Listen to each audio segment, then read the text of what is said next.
السلام علیکم پیارے دوستو، welcome to the path of Islam YouTube channel.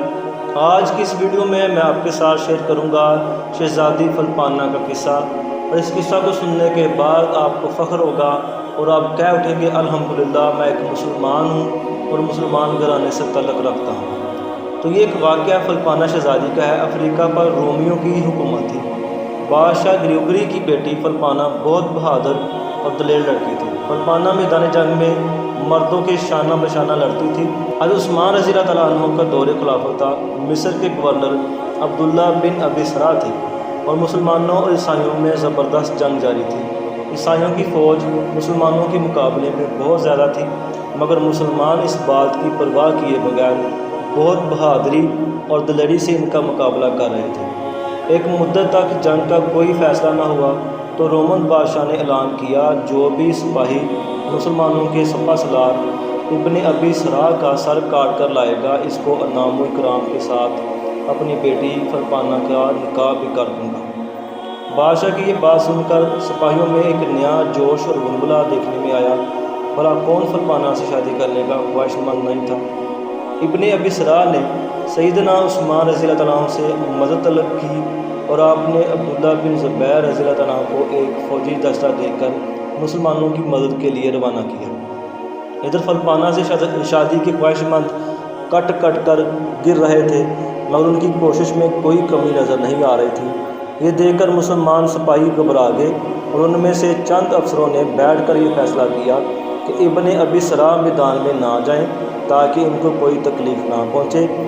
ابن ابی کو یہ پسند نہ تھا، مگر سب کی خواہش پر وہ خاموش ہو گئے۔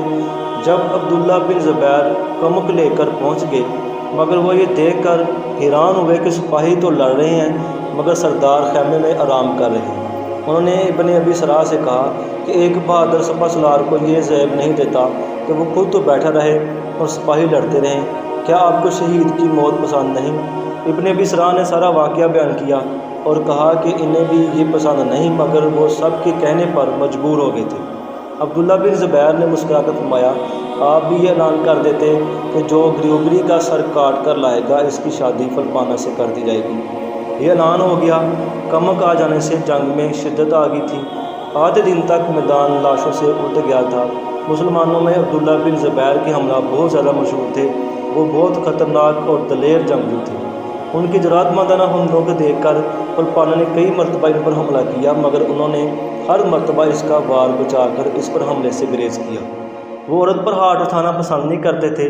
عبداللہ بن زبیر نے گریگوری کو للکارا کہ اب جنگ کا فیصلہ میرے اور تیرے درمیان ہوگا۔ گریگوری بادشاہ نے بڑی پھرتی سے عبداللہ بن زبیر پر وار کیا، مگر انہوں نے خود کو اس کے وار سے بچایا اور اس پر اس زور کا وار کیا کہ وہ خون میں لت پت ہو گئے اور اس کے بعد زمین پر گر پڑے۔ آپ نے اس کی گردن کو کاٹ کر نیزے پر آویزہ کر دیا۔